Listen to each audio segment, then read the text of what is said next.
recovery. Today's countdown closer calls it the next biggest risk to the market. So I think he does think that. His name is Ernesto Ramos, CIO, US for BMO Global Asset Management. Thank you so much for joining us, Ernesto. So you believe that the proposed 28% corporate tax rate is a major hurdle if it's approved? Yes, I don't think 28% will pass. Probably going to be closer to 25 or even lower than that. And that seems to be what the market is pricing in. If it's any higher than that, any higher than 25, then we're going to get a market reaction. But I don't think that's in the cards as of now. So we've seen this nice melt. Yes, go ahead. I was going to say Joe Manchin is the key vote here, and he does not want anything higher than 25. No, maybe that's the number they'll settle on. Listen, we've seen this melt up go on and on for a while here. What are you telling your investors who haven't been participating, who have been sitting on a pile of cash? What are you telling them? Well, I think this market's got legs. The valuations are a little bit elevated, but not so much relative to bonds. And if you're anticipating, like we are, BMO is anticipating strong economic growth, coordination of monetary and fiscal policy to continue, and a very strong reopening and higher yields, you want to be invested in the equity market and not in bonds. And so it even at these levels makes sense to be more overweighted in equities than in bonds. And so we're telling our investors, if you haven't put all your money to work, start buying into this because it's got legs. It's got legs. That's good to hear. So what sectors do you like? I think if I'm reading your notes correctly, you like financials, industrials, energy. Is that correct?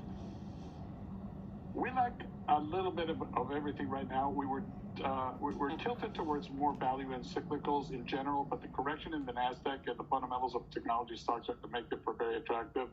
The key in this market, we think, is not to overpay. So, for example, we own Broadcom in the portfolio, which trades at about 18 times 2021 earnings compared to the Russell 1000 growth, which trades at about 31 times. So this is the key for us. Buy every stock in the portfolio at a discount to what we think that the company is intrinsically worth and to the benchmark. And that will give you a level of protection against the valuation risk, which we think is one of the risks that is out there in the market. What about big tech, Ernesto? A lot of people have a lot of interest in big tech, but, they continue to move up. Microsoft hit a recent all-time high. Do you still like this sector? Is it still not too high for you? Well, in our growth strategies, we own companies like Microsoft and Amazon because we're much less valuation sensitive there. In our value strategies, we would not own them. But the fundamentals of these companies are phenomenal. It's just that people have taken them to a very, very high level of valuation.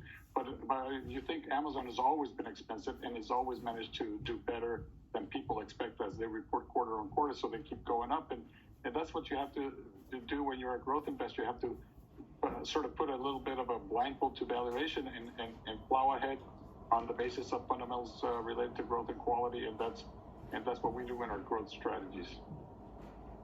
Yeah, Amazon is a tough company to bet against for sure. It's just so, it just continues to expand and grow in new areas. What about inflation? Yeah. We had a report this morning, the Consumer Price Index, that was much higher than anybody thought it would be. You'd think the markets would react negatively. No reaction at all. Are you concerned about inflation? Well, equities are an inflation hedge up until the time where the Fed decides there's too much inflation, they start raising rates. So as long as the Fed stays put, and they said they're willing to let inflation run a little hot, equities is the place to be. Bonds will not do so well.